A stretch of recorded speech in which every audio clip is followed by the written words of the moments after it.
Good morning everyone and mega love shoutout po sa lahat ng ating mga manonood sa ang sulok ng mundo. Ayan, ito na naman po si Kapitana Nihides ang magre-rebut or magbibigay ng opinion or magsasagot sa mga aligasyon. Ayan, di ba? So, bago ang lahat, ayan, mega love shoutout sa Mahal Community worldwide. Ayan, sa Team Birador, sa Kalingap Community, sa Tekram Community, at sa lahat ng mga GC, mga chapters na mga kaibigan natin na hanggang ngayon ay patuloy na nagsusuporta. Ayan. So, shout out! May warrior, kabayong hindi mo maintindihan, no? Ayan, naubod ng sinungaling at sobrang galing magtahi-tahi ng kwento. Ayan, so, balita ko, tuwang-tuwa ka daw nang minumura ako ni AC Singaw. Ayan, AC Singaw, maraming natuwa sa iyo. O ayan, may warrior kabayo. Ayan, tuwang-tuwa ka dahil minura ako ni AC Singaw kasi pinaglalaban ko si Cutie Mahal. Ayan, akala ko ba mamigs kayo, di ba? Akala ko ba dati sinusuportahan mo si Cutie Mahal? Pero anong nangyari, 'di ba? Baka nakalimutan nyo na sa mamigs kayo nag-umpisa, 'di ba? At makamahal kayo dati, pero ngayon dahil wala na kayong kailangan na nagamit nyo na and naandyan na kayo sa community kung saan ginamit nyo ang mamigs at ang Mahal Community, 'di ba? Baka nakalimutan mo, may warrior. Or ang dami mong pangalan na ginamit, papalit-palit ka kasi marami kang mga tinatago, marami kang mga kasinungalingan na pinaggagawa. Baka nakalimutan mo na ikaw ang nagbulgar sa buong mamigs community na meron kang hawak na video na naglalaplapan si Migs at si Jetro. Dahil sabi mo, nandoon ka nung birthday ng mamigs. Kasama ka sa mga grupo, which is dinideny ka. Sabi mo, member ka ng KKK, hindi ka naman nila kilala. Member ka ng isa pang grupo na OFW, pero hindi ka naman nila kilala.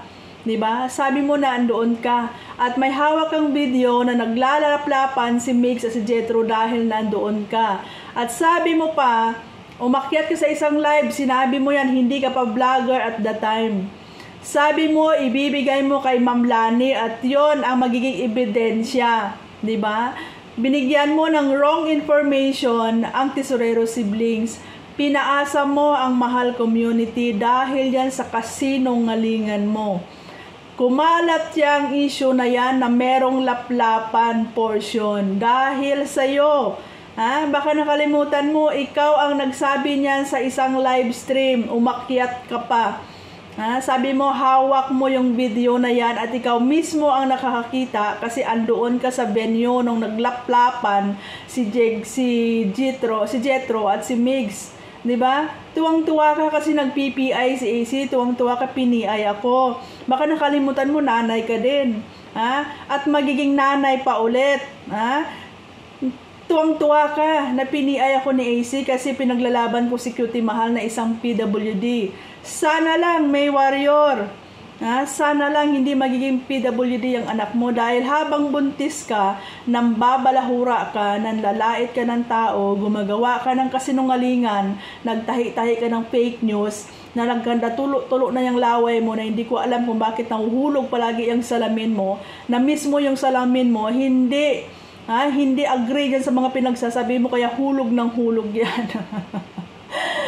Pati salamin mo hindi naniniwala sa'yo kaya hulog ng hulog yan. So sana lang hindi magiging PWD ang anak mo dahil tuwang-tuwa ka na na-PI ako ni AC na pinaglalaban ko si Cutie Mahal, diba? Huwag mong kalimutan, ilabas mo ngayon yung video niya kung totoong matapang ka. Hindi ka takot kay AC. Kung totoong matapang ka, hindi ka takot kay AC at hindi ka takot ma-PI ni AC, ilabas mo yung hawak mo na video na naglalaplapan si Jetro at si Migs. Diba?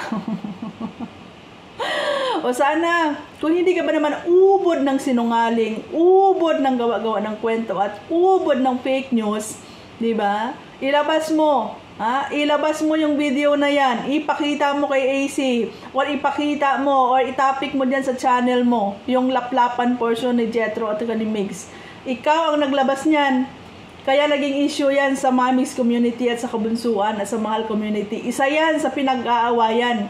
Isa ka sa nagpaaway sa Mamix fans and supporters. Isa ka sa naging lason ng Mamix kung bakit nagkakagulo dahil dyan sa kasinungalingan mo.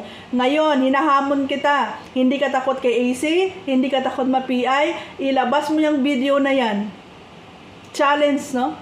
Isa-challenge. Yan yung challenge ko sa'yo.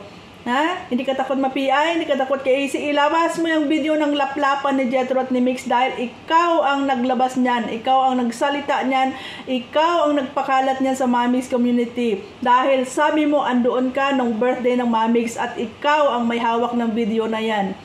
Ilabas mo, ha? Ilabas mo. Yan yung challenge ko sa'yo. Para kahit ni minsan man lang, mapatunayan na hindi ka sinungaling kasi yung mga content mo dyan, yung sa live streaming mo, puro kasinungalingan, puro tahi-tahi ng kwento.